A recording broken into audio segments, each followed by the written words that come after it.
Perkenalkan, nama saya Lika Supartiningsih. Saya bersekolah di SMK Negeri 4 Konawe Selatan, jurusan Akuntansi Keuangan dan Lembaga. Sebagai salah satu tugas praktikum akuntansi perusahaan dagang, jasa, dan manufaktur, di video kali ini saya akan membahas tentang cara pembuatan buku besar pembantu piutang dan buku besar pembantu utang untuk PT Jayatama. Untuk cara pembuatannya, kita akan simak di video selanjutnya. Baik, pada kesempatan pada hari ini, saya akan membahas tentang buku besar pembantu piutang dan buku besar pembantu utang, serta daftar saldo utang dan piutang, serta daftar persediaan barang dagang. Baik, untuk mempersingkat waktu, untuk buku besar pembantu piutang ini digunakan untuk mencatat terjadinya penjualan secara kredit dan pelunasan piutang. Untuk sumber data, kita bisa lihat pada jurnal penjualan, jurnal penerimaan kas, serta jurnal umum. Di mana jurnal penjualan ini mencatat transaksi-transaksi yang menimbulkan piutang. Kemudian jurnal penerimaan kas yang dimana akan mencatat pelunasan piutang. Dan untuk jurnal umum di sini kita akan mencari retur penjualan. Untuk bentuk daripada kolom buku besar pembantu piutang dan utang itu seperti ini.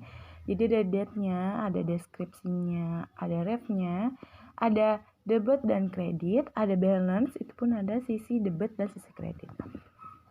Oke, langsung saja kita akan mengisi masing-masing saldo awal untuk masing-masing customer. Jadi, cara kita melihat atau di mana kita melihat saldo awalnya itu kita bisa lihat pada soal. Kita akan melihat saldo awal untuk piutang. Yang pertama ada toko Armida dengan jumlah piutang sebesar 249.768.750. Baik, kita langsung masukkan ke dalam kartu piutangnya. Kita isi tanggal dan deskripsinya, tanggal 1, deskripsinya saldo. Untuk saldo awalnya kita simpan di bagian balance di sisi debit. Jadi saldo awalnya itu sebesar 249.768.750, kita simpan di sisi debit. Selanjutnya untuk toko lavender, saldo piutangnya sebesar 228.112.500. Kita isi dulu tanggal dan deskripsinya. Untuk nominal saldo awalnya kita simpan di balance di sisi debit juga sama. Untuk toko Marvelo, saldo awalnya itu sebesar 203.568.750. Kita isi dulu tanggalnya, lalu deskripsinya masih sama. Untuk saldo awalnya kita simpan di bagian balance sama seperti di sisi debit. Selanjutnya ada toko Berlan, saldo awalnya sebesar 15.400. Kita isi dulu tanggal dan deskripsinya.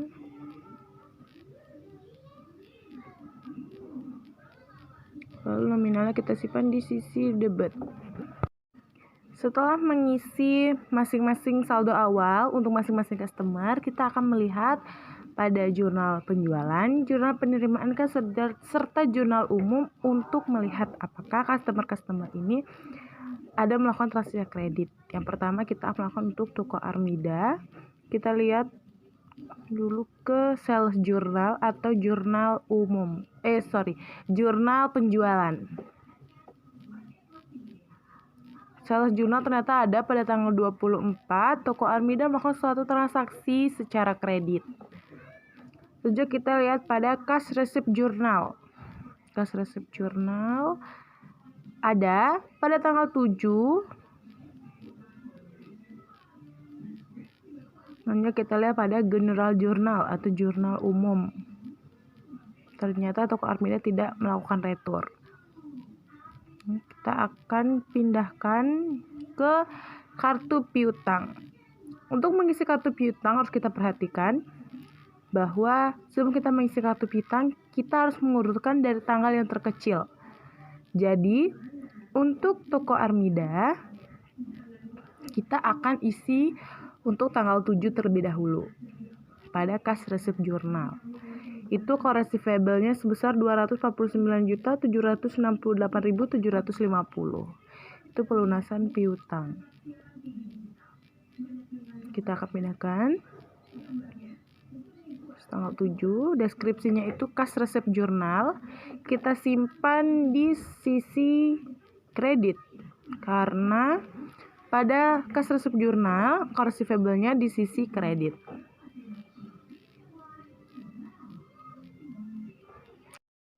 Karena sebelumnya ada saldo awal sebesar 249.768.750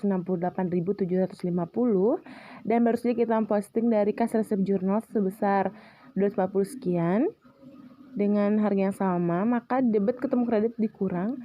Jadi hasilnya sementara saldo piutang untuk toko Armida itu kosong.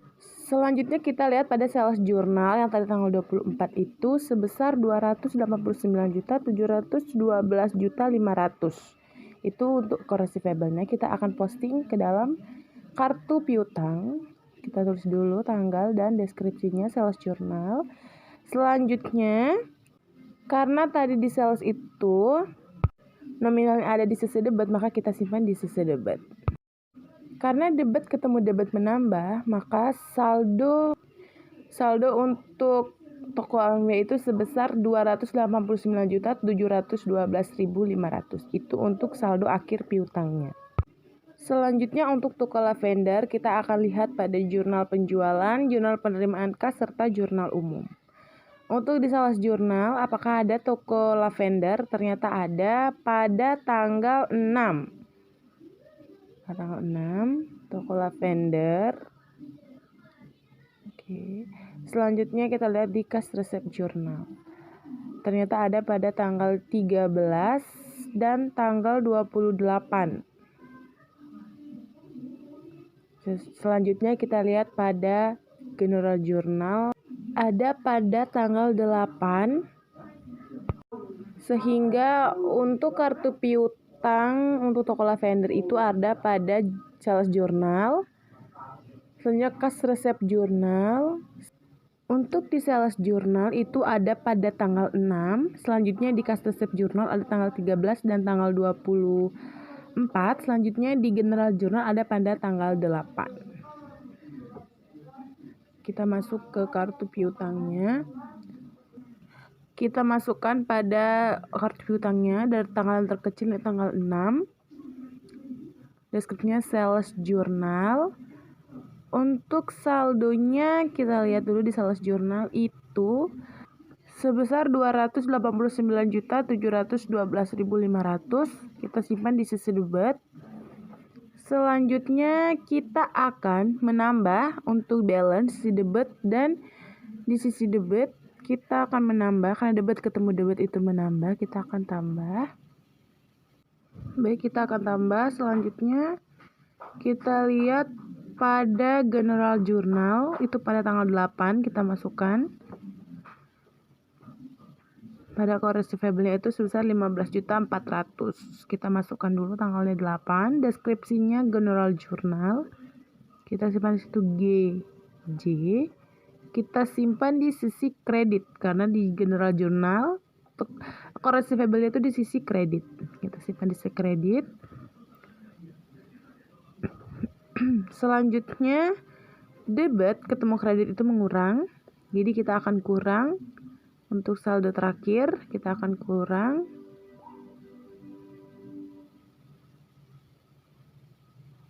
Oke, setelah mengurang, lanjut untuk kita lihat untuk kas resep jurnal.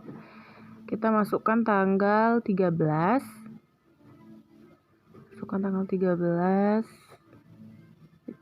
Deskripsinya kas resep jurnal. CRJ. Oke, kita simpan saldonya. Kita lihat dulu saldonya itu berapa. Account receivable-nya itu sebesar 228.112.500 di sisi kredit. Kita simpan di sisi kredit. Karena tadi ada saldo terakhir itu di sisi debit, jadi debit ketemu kredit itu mengurang. Jadi kas resep jurnal itu dikurang. Kita kurang.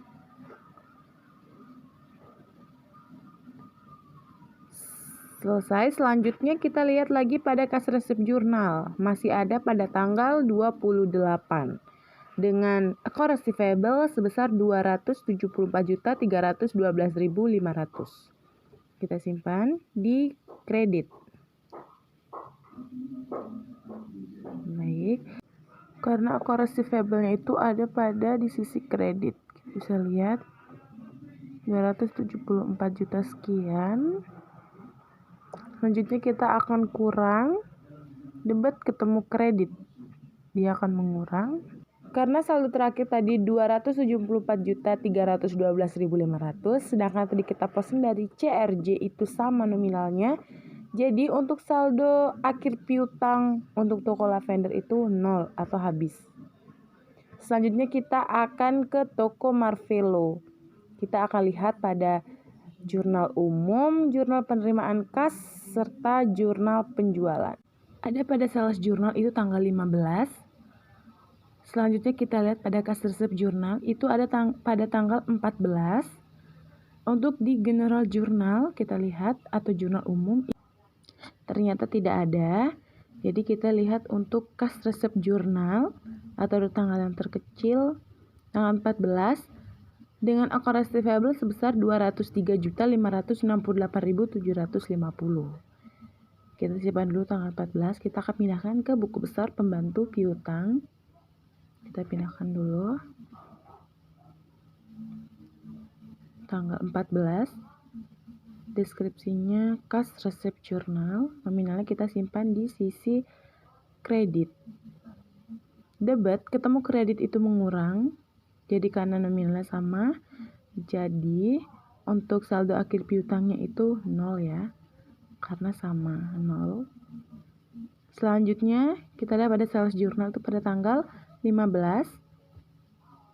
Kita pindahkan dulu sales jurnal dengan nominal sebesar 224.743.750. Debit ketemu debit itu menambah ya. Jadi sementara saldo awalnya saldo akhir piutangnya itu sebesar 224 sekian. Terus dulu saldo akhir piutang untuk toko Marvelo.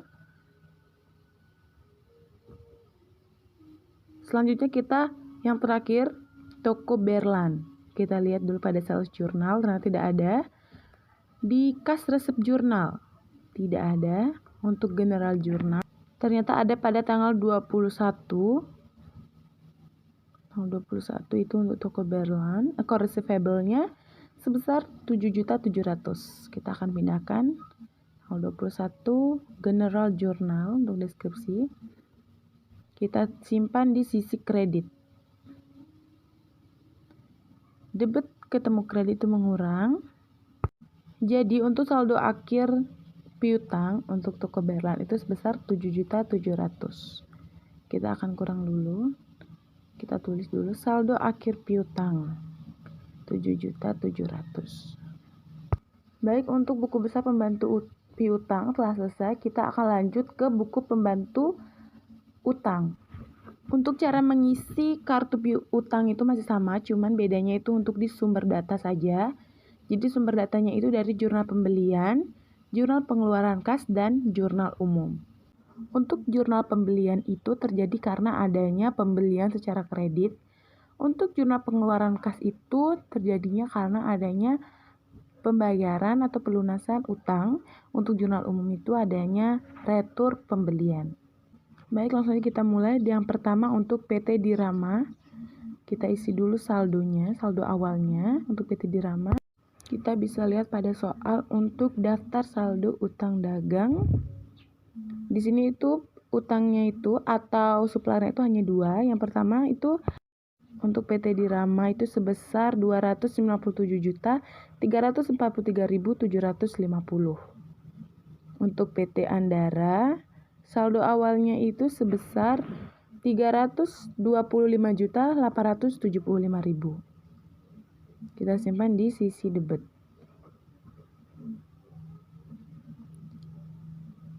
Oke, baik, setelah mengisi semua saldo awal dari masing-masing supplier, kita akan mulai dari PT Dirama. Kita lihat di jurnal pembelian, jurnal pengeluaran kas, dan jurnal umum.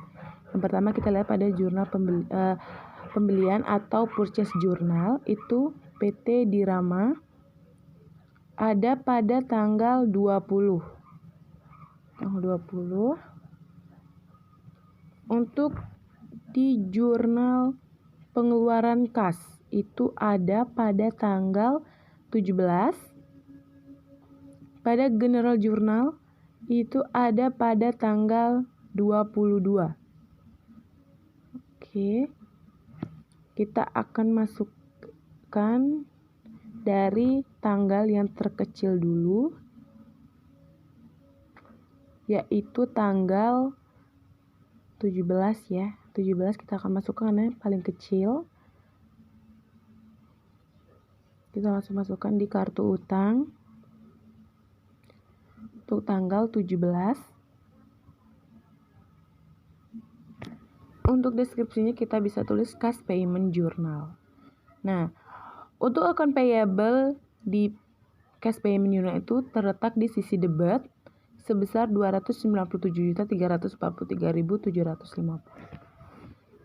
Itu kita akan pindahkan ke kartu utang. Kita tulis di sisi debit. Kredit ketemu debit mengurang karena nominalnya sama. Untuk sementara saldo akhir utangnya itu adalah 0. Selanjutnya kita lihat pada purchase journal tanggal 20.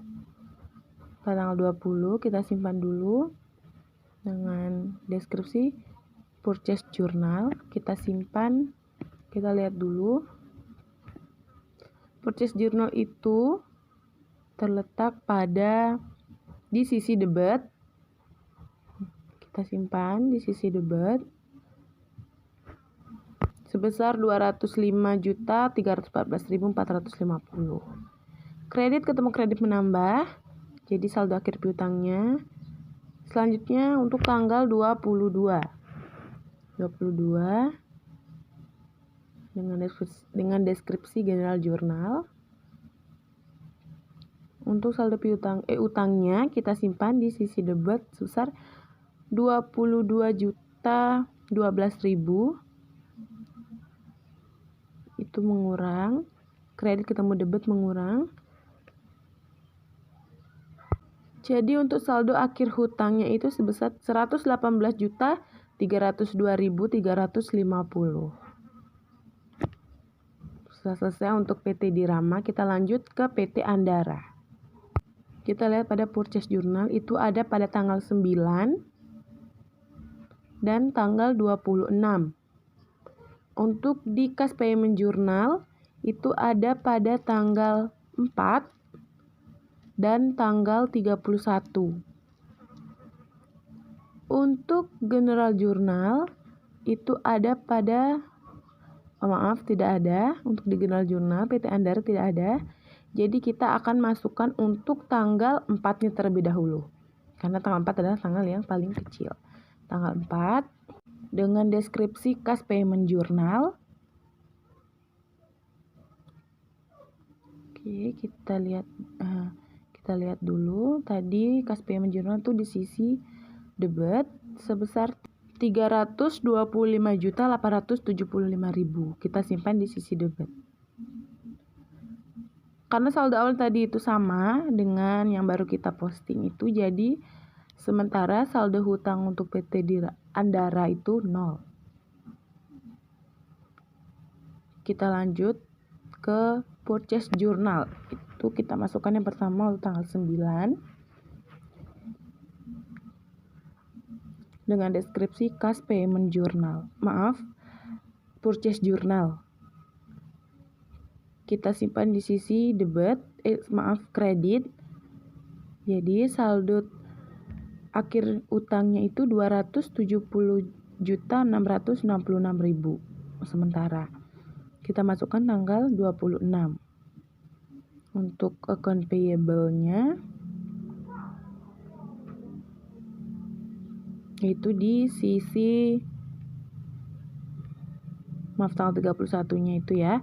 Kita simpan di deskripsi Cash Payment Journal. Kita simpan di sisi debit. Itu dengan account payable sama dengan saldo terakhir. Jadi kredit ketemu debit itu mengurang. Jadi untuk saldo akhir hutang PT Andara itu 0 ya, atau habis. Kita tulis dulu saldo akhir utang 0. Jadi saldo akhir utang untuk PT Dirama itu sebesar 183.302.350. Dan untuk PT Andara itu 0. Setelah selesai mengisi buku besar pembantu utang dan piutang, kita lanjut untuk daftar saldo utang dan daftar saldo piutang untuk masing-masing customer dan supplier. Ini sangat mudah ya. Kita lihat untuk saldo akhirnya saja. Saldo akhirnya untuk toko Armida itu sebesar 282.712.500. Kita simpan. Selanjutnya untuk toko Lavender itu sebesar 0 ya, untuk toko Lavender 0. Untuk toko Marvelo itu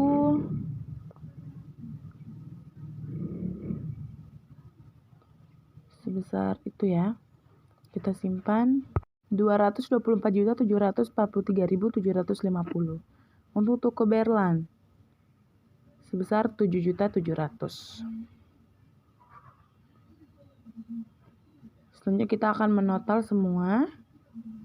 Dari toko Armida sampai toko Berlan kita total. Jadi total untuk piutang itu sebesar 522.156.250. Untuk hutang untuk PT Dirama itu sebesar 183.302.350. Kita simpan. Untuk PT Andara itu 0. Saldo utangnya itu 0. Jadi total hutangnya itu sebesar 183.302.350. Setelah mengisi atau mendaftarkan saldo utang dan piutang, kita akan beralih ke list of inventory balance. Kita bisa lihat pada kartu persediaan. Untuk kita bisa lihat pada total ya. Untuk hasil akhirnya itu sebesar 194.660.492. Kita simpan di balance untuk lemari panjang tipe 1. Untuk lemari panjang tipe 2 itu sebesar 272.992.980. Kita simpan di balance. Jadi kita akan menotal. Total nilai persediaannya adalah 467.653.472. Baik, saya rasa untuk cara pembuatan buku besar pembantu utang dan piutang, serta daftar saldo utang dan piutang, serta daftar persediaan sudah cukup. Semoga membantu kalian dalam mengerjakan buku besar pembantu utang dan buku besar pembantu piutang. See you next time. Bye-bye.